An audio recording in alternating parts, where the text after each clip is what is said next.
What's good, y'all? It's your guy Bendu, and I'm coming at y'all with another video. Particularly, I'm continuing my coverage of the Pegasus project that the Guardian and a couple other outlets have been working on. PBS, I think it's called One Line or something like that. I forget what PBS's Johnski is called, but a whole bunch of conglomerate of media outlets came together to work on this story, and particularly like I've been saying, this story is big, it's explosive. I saw a couple of progressive people cover it, particularly Kyle Kalinske. However, the problem is that this is shit that those of us in the know knew, a while ago, and we knew via Whitney Webb. Ever as long as I've been following Whitney Webb's work, she's always been talking about shit like this. People are just afraid to touch it because they think it's some kooky conspiracy theory shit and they think she's crazy and things like that. But it's like Whitney, everything she says is based off of facts and evidence. And it's like people, people in these like progressive bubbles, and I'm excluding Jimmy from that because Jimmy rocks the boat as well in his own way. But people in these like progressive bubbles that are much like the liberal bubbles, like anything that they deem beyond the pale, they rail against. Like I've never heard like the Cedar crowd or TYT talk about Whitney Webb, but I'm pretty sure they think she's probably a fucking conspiracy theorist or crazy. I don't think that's too far of an assumption to make. And the problem with that is that, again, this is the censorship conversation that people on the left, especially that crowd I was just talking about, the Majority Report TYT crowd, that they don't want to have because they're okay with it. And especially with this project, but however, with this Project Pegasus thing, I think this scares the shit out of them. Like this is something they cannot accept, and I think that's why they don't talk about it, because they'd rather pretend that like it's not there and just ignore it, and maybe it'll go away, but it's not. It's getting worse. This, it was bad under Snowden, and it's even worse now. Snowden's been tweeting about it all weekend, and or tweeting about it since the story dropped. So, but like I've been saying, the reason I'm talking about Whitney Webb so much now, and again in this video, is because I want to cover her story, and what she had to say about this Project Pegasus. And honestly, like this has led me to believe we need to now that we have this information, we can't just harp on this. We have to move beyond Project Pegasus. We have to move beyond NSO, and we have to focus on these programs by the Israeli government that are way worse. So let's go ahead and hop into this article by Whitney Webb. All right, this is on Mint Press News. You already know I'm going to link everything down below, so just look in the description for that. But more over NSO. Meet Toka, the most dangerous Israeli spy firm you've never heard of. The mainstream media's myopic focus on Israel's, how do you pronounce that? Myopic. I forgot. I don't know. On Israel's Pegasus spyware and the threats it poses means that the other companies like Toka go uninvestigated, even when their products present an even greater potential for abuse and illegal surveillance. And again, you already know this article is by Whitney Webb. London. This past Sunday, an investigation into the global abuse of spyware developed by veterans of Israeli intelligence unit 8200, and I'm going to put together a video. I'm going to try and get it out Monday about Unit 8200 because I've been reading up on them more and more.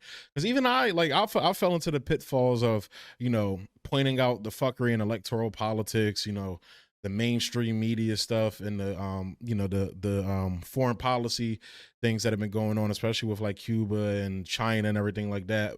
But this is just as fucking important because these are the apparatuses they use, to push their foreign policy and their domestic policy as well with this, these new domestic terror laws.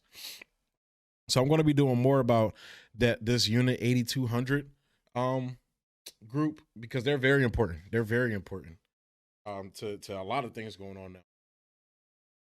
So continuing, gained widespread attention as it was revealed that the software sold to democratic and authoritarian governments alike had been used to illegally spy on an estimated 50,000 individuals.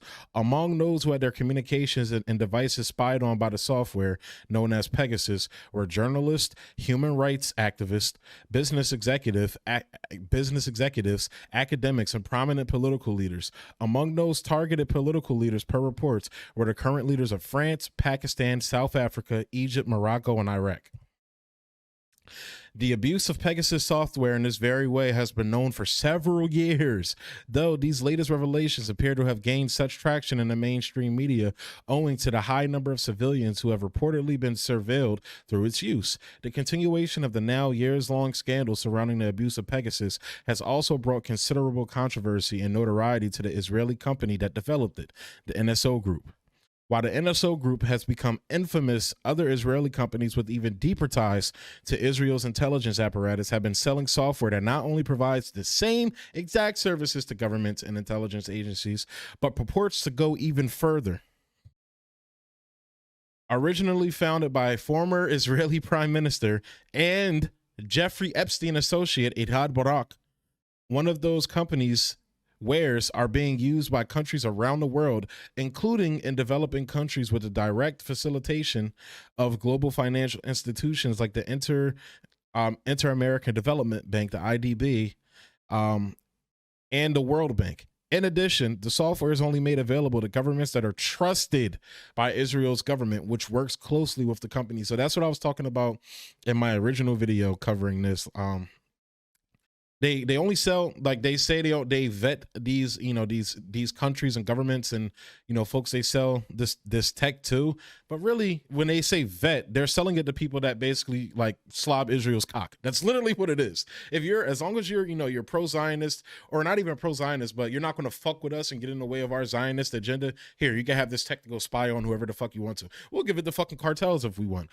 Now, they didn't say that that's what happened in the original article, but that's my assumption because I don't put anything past Israel. Israel's scumbag piece of shit country.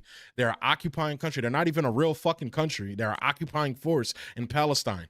So I don't put it past them. Despite the fact that this firm has been around since 2018 and was covered in detail by this author for Mint Press News in January, that's Whitney Webbs basically flexing because she like, yo, I've been covering this forever. Y'all just been painting me as like a fucking right winger or a conspiracy theorist or what, you know, what the fuck ever, when she's been covering this. So again, to people like Jordan Sheridan, even Jimmy Dore, because Jimmy Dore hasn't had her on in a while. All of these people, like Graham Elwood is the only one I see consistently having her on. Slow News Day, obviously. I don't need to talk about the more independent, smaller channels like MSCS, Mikasa Sukas and Nico, Convo Couch, Frank Analysis. I don't need to talk to them because they doing what the fuck they supposed to do. The fucking I already know the bit, you know, the fucking the boutique left people like what the fuck is their name? Rational National, David Doe's bitch ass, and Humanist Report. And I really liked Humanist Report, but he showed his ass with Force to Vote, and now with the, you know, with the whole TYT situation. So I already know they're not going to cover it because they're not real. You feel me? They're fakes. The real ones are dying and the fake ones are lit. That's you know what? That's officially the slogan for American Autopsy. The real ones are dying, the fake ones are lit. That's our slogan now. Yeah, I stole that from J. Cole. Fuck that nigga though. It's like, nah, I love J. Cole's music, man. That's why I'm using the bar. Love J. Cole. No mainstream outlet, including those that have extensively covered the NSO Group, has bothered to examine the implications of this story. So worse than Pegasus, Toka was launched, and this is in reference to the Toka company she's going to be talking about now. Toka was launched in 2018 with the explicit purpose of selling a tailored ecosystem of cyber capabilities and software products for governmental law enforcement and security agencies, according to a profile of the company published in Forbes. Shortly after it launched, Toka advertises itself as a one-stop hacking shop for governments that require extra capability to fight terrorists and other threats to national security in the digital domain. Other threats meaning political dissidents, journalists that are going to expose our fuckery, whatever, and anybody else who gets in the way of our power. Toka launched with plans to provide spy tools for whatever device its clients require, including not only smartphones like Pegasus does. So Pegasus targets specifically smartphones, but a special focus on the so-called Internet of Things. Per the company, this includes devices like Amazon Echo, Google Nest, connected home products, as well as connected fridges, thermostats, and alarms. Exploits in these products discovered by Toka, the company said at the time, would not be disclosed to vendors, meaning those flaws would continue to remain vulnerable to any hacker, whether a client of Toka or not. Given that NSO's Pegasus targets only smartphones, Toka's hacking suite, which like Pegasus is classified as a lawful intercept product, and I wonder if the intercept covered this. Product is capable of targeting any device connected to the internet, including but not limited to smartphones. In addition, its target clientele are the same as those of Pegasus, providing any so they're using this shit too. So they use this, you know, I did the whole Jamal Khashoggi storyline. They probably use this shit to track them as well. In addition, its target clientele are the same as those of Pegasus, providing an easy opportunity for governments to gain access to even more surveillance capabilities than Pegasus offers, but without risking notoriety in the media, since Toka has long avoided the limelight. And this is a little slideshow she put together. So let's see. The world is changing. Billions of physical devices around the world are now connected to the internet, continuously recording, monitoring, and collecting data, pose real operational risk, represent a new strategic layer of intelligence. That's insane, man. In addition, while Toka professes that its products are only used by trusted governments and agencies to combat terrorism and maintain order and public safety, the sales pitch for the NSO Group's Pegasus is remarkably similar, and that sales pitch has not stopped its software from being used to target dissidents, politicians, and journalists. It also so one of the targets of this was the French president Macron. They probably use this technology on a motherfucker too. It also allows many of the same groups who are Toka clients, like intelligence agencies, to use these tools for the purpose of obtaining blackmail. The use of blackmail by Israeli security agencies against civilian Palestinians to attempt to weaken Palestinian society and for political persecution is well documented. Toka has been described. There's going to be more on that in a separate article as well. In the same article, but I'm going to do a separate video about that specifically.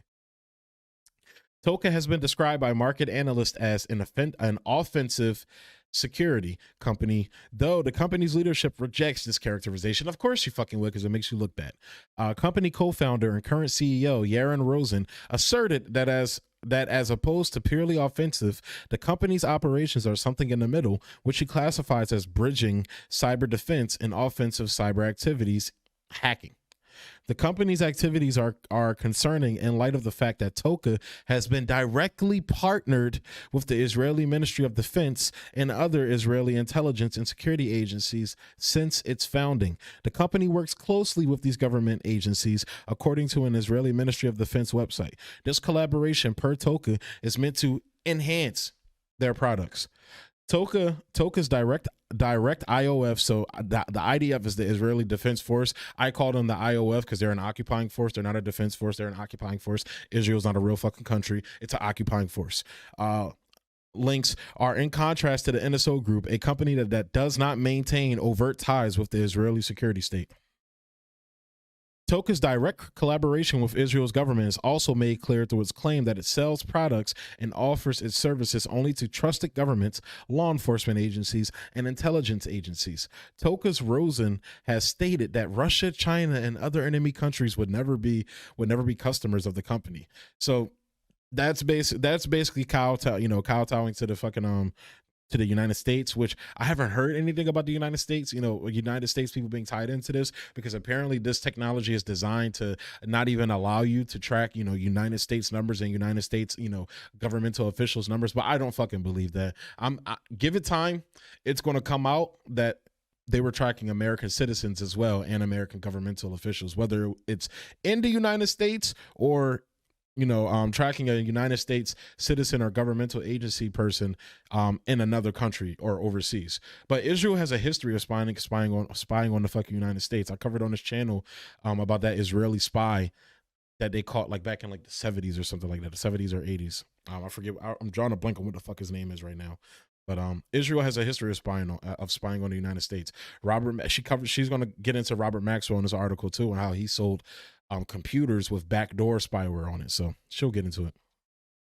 In other words, only countries aligned with Israeli policy goals, particularly in occupied Palestine, are permitted to be customers and gain access to its trove of powerful hacking tools. So Israel, China and Israel have a relationship so far as trade, and that's what China does. China's whole foreign policy. So people like to say, well, China's cool with Israel. It's not about China being cool with Israel. China will literally trade with you if you're a brutal dictator, if you're a utopian, capitalist or communist, whatever the fuck you are. They're going to trade with you because they're not for enforcing their beliefs on other people. Therefore, mutually beneficial deals and trading, so on and so forth. We're not going to overthrow you if we don't like you. We're as long as you keep it cordial with us, we'll keep it cordial with you. And that's what and that's what China operates on. Even when countries get hostile with them, they still maintain those business relations because it's all about business with China. It's about continuing to lift their country out of poverty. So again, when people bring up Africa, put it in that context, in that framing.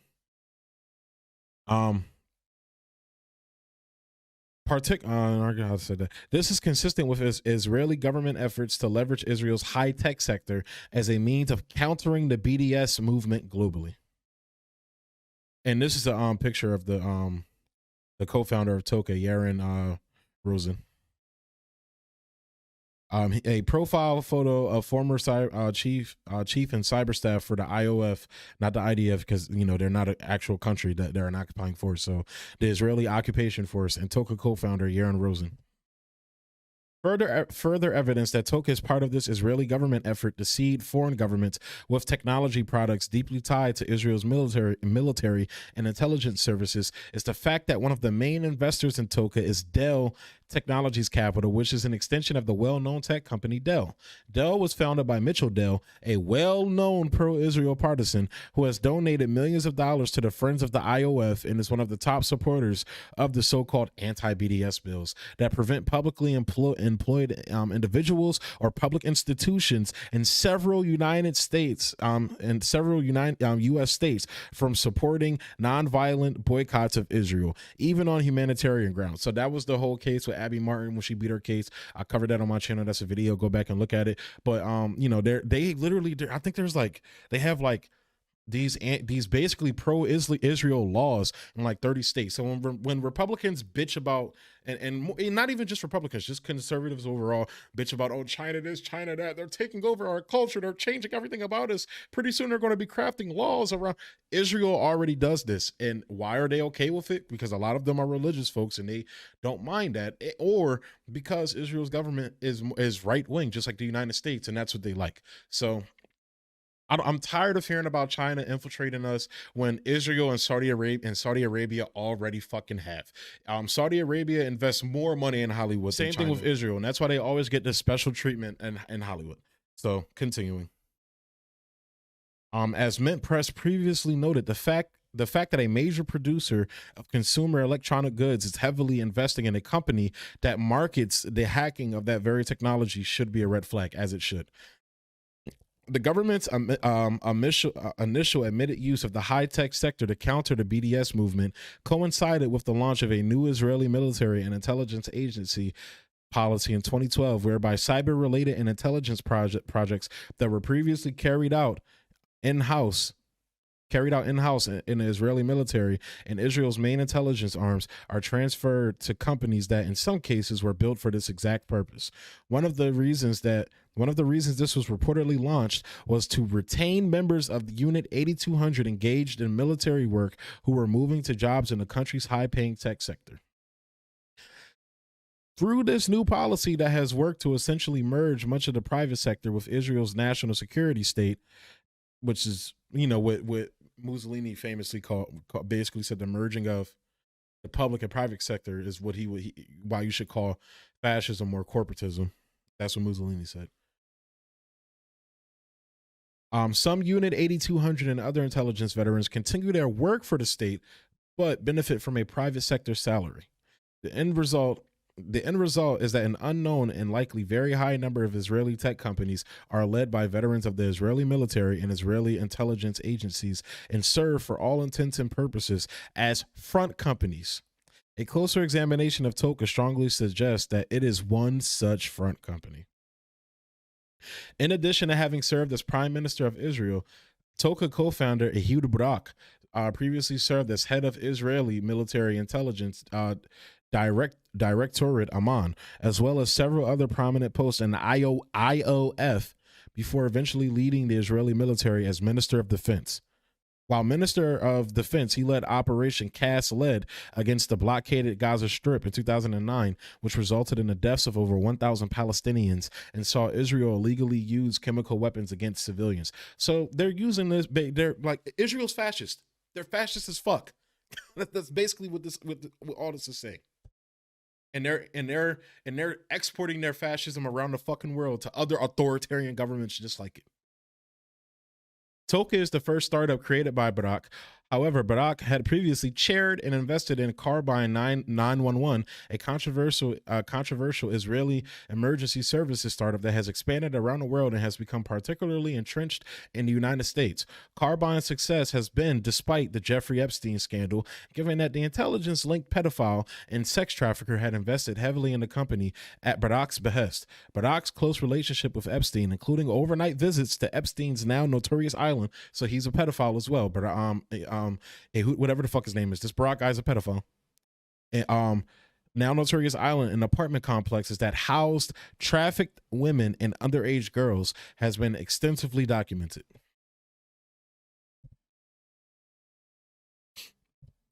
Barak stepped away from Toka in April of last year, likely as the result of the controversy over his Epstein links, which also saw Barak withdraw from his chairmanship of Carbine in the wake of Epstein's death. Considerable evidence has pointed to Epstein having been an intelligence asset of Israeli military intelligence who accrued blackmail on powerful individuals for the benefit of Israel's national security state and other intelligence agencies, as well as for personal gain. And Whitney goes into this as well in other articles, which I'm probably going to cover that Maxwell article that she did about the Maxwell family. But Epstein was brought in by the Maxwells because the Maxwells are the family that are tied directly to Israel. Robert Maxwell is one of the bedrocks of the Mossad.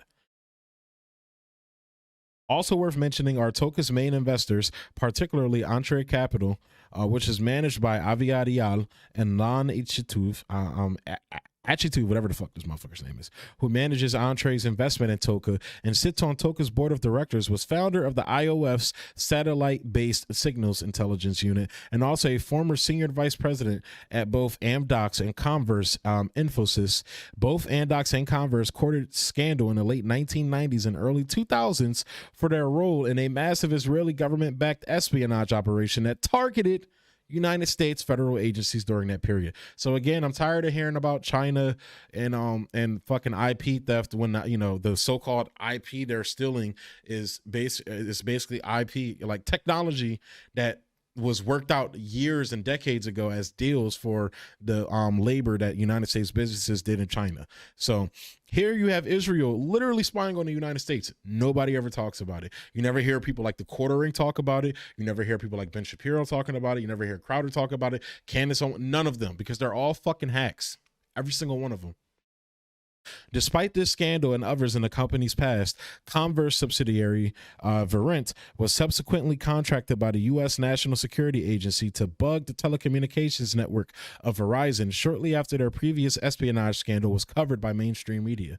The contract was part of Operation Stellar Winds and was approved by then NSA Director Keith Alexander, who has since been an outspoken advocate of closer Israeli-American government cooperation in cybersecurity.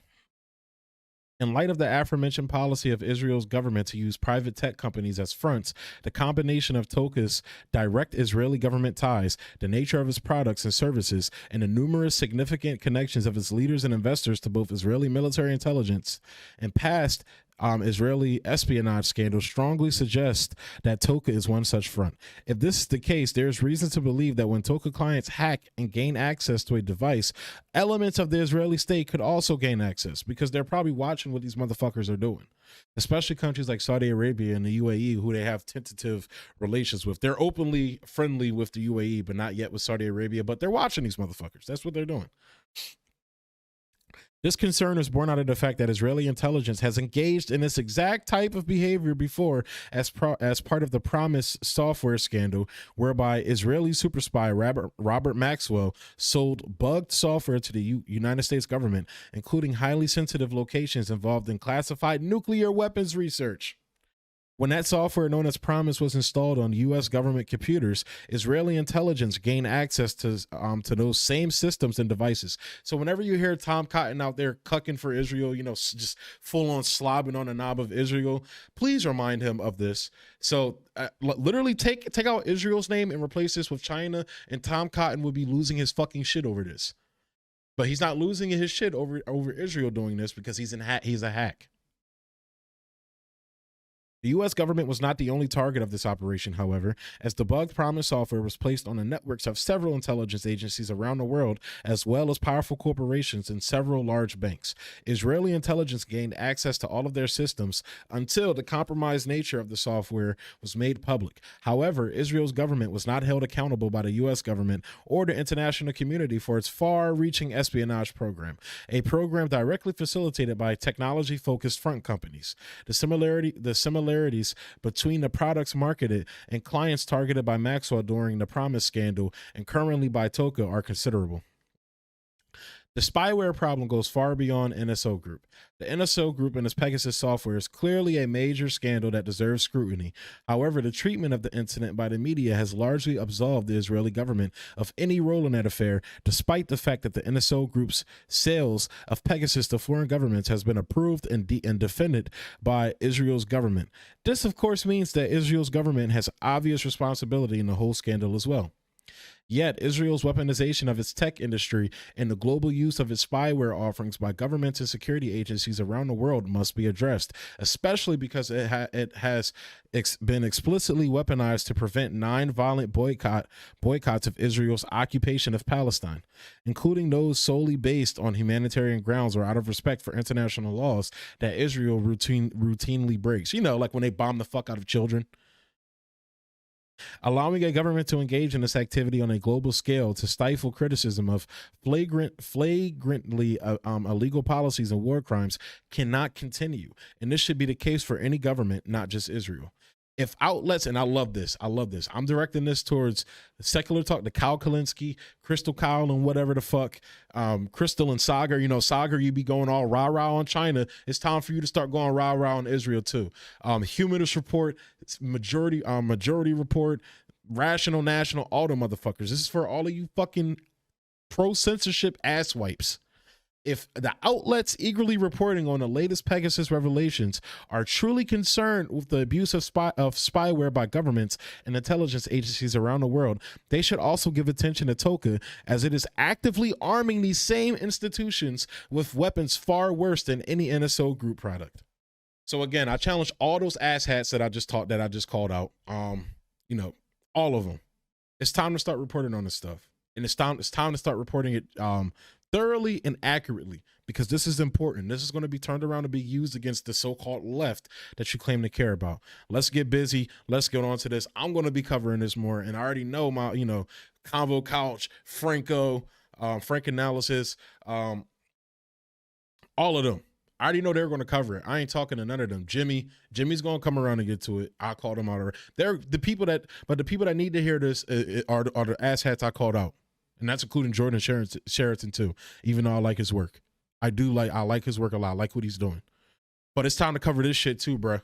It's time to get to work on this. While as much as you thump Nina Turner, start thumping this shit.